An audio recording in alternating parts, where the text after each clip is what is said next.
This is Federalist 32, Part 3.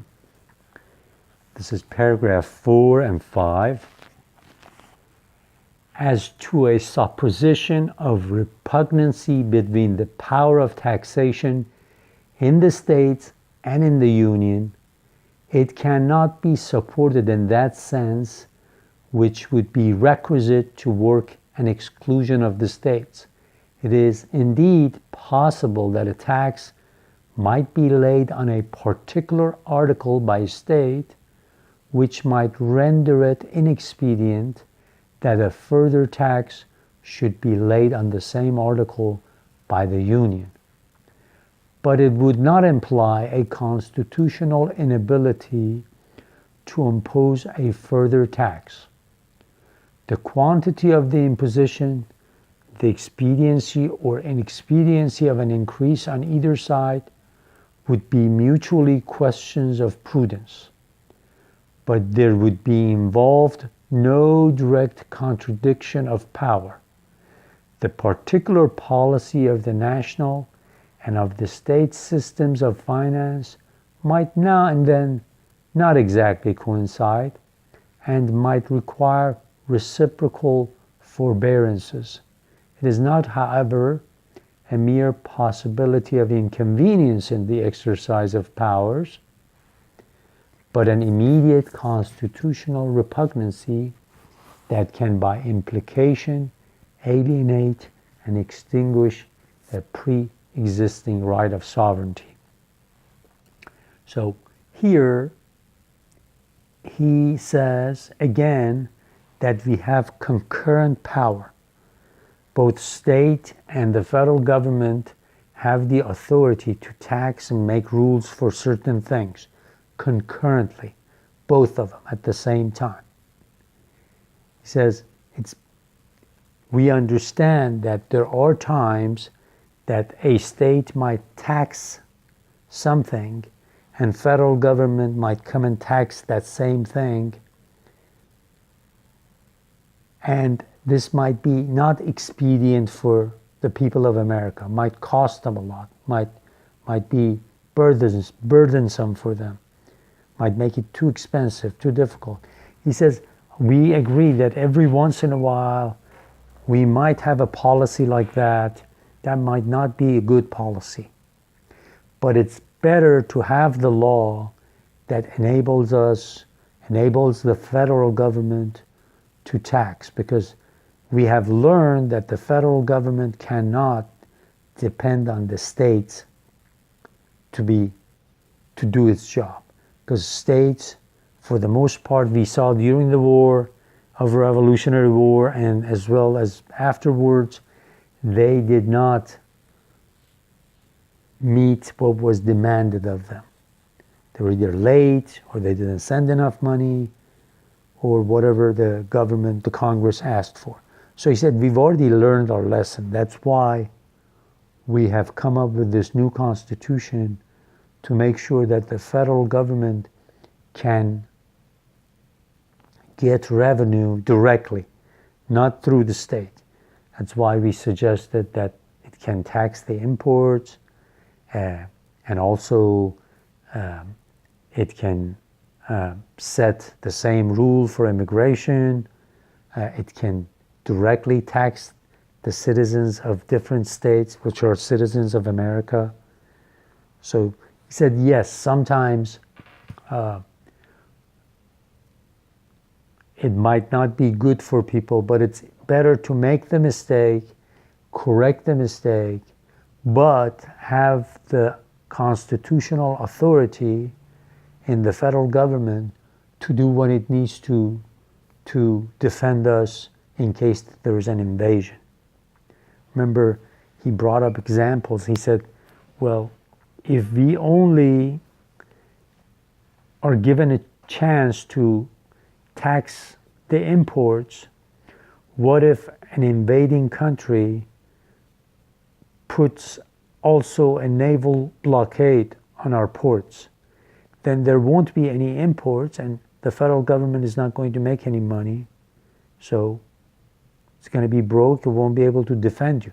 That's why he says in the new Constitution, we have also made provisions allowed for the federal government to tax people directly.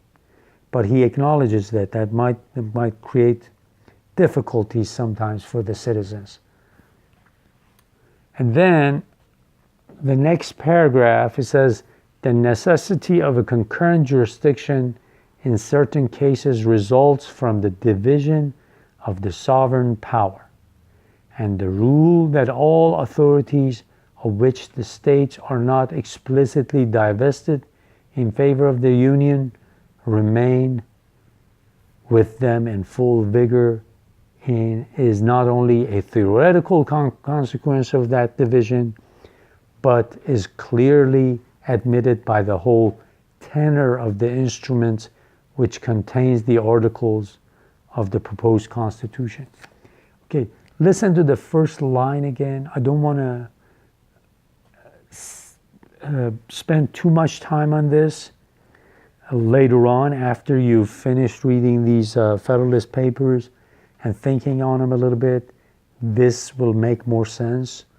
But remember, in one of the other Federalists, it says you could not have two sovereignties. In other words, finally, somebody has got to have the final word, okay? Somebody's going to have to say, okay, this is the final decision. So, but here he says, we're giving you part of that sovereignty.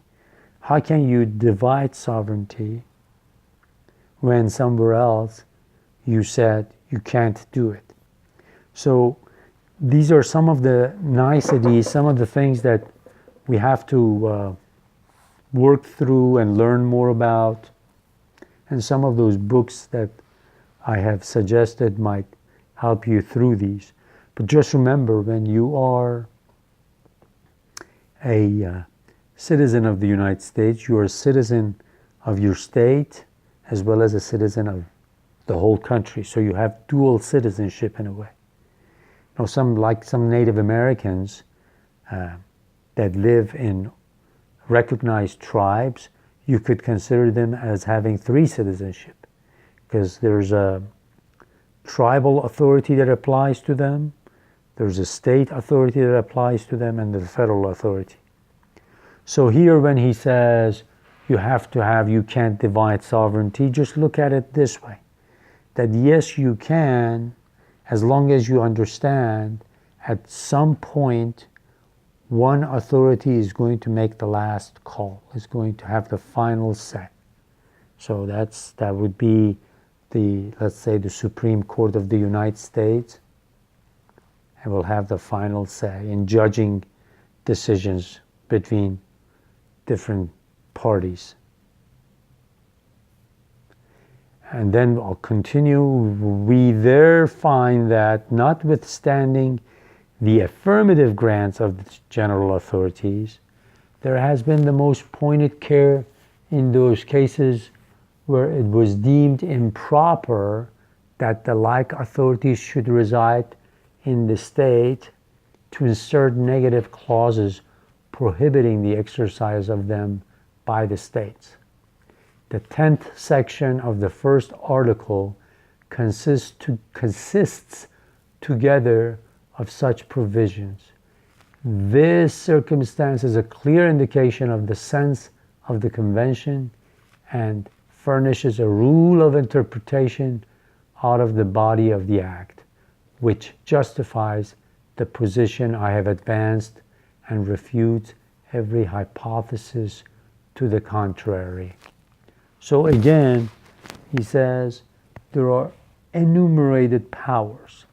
Congress, the federal government, has certain powers, and then the states, with the exception of all the things that they have been denied, because there are certain things that states should not do, cannot do, like printing money.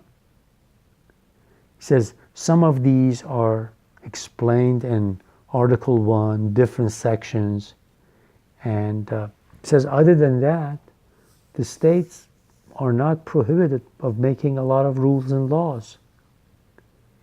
So It says, don't listen to our critics, anti-federalists, that are constantly trying to confuse you, saying that federal government is going to take all the power away from the states, and this new constitution is going to allow it to do so. It says that is wrong. Okay, on the board I have another great resource. I've already mentioned it to you. Library of Congress, loc.gov. LOC is short for Library of Congress. And see here, I've put CC in a box, closed caption. You can watch all their videos, and they've done a good job closed captioning it.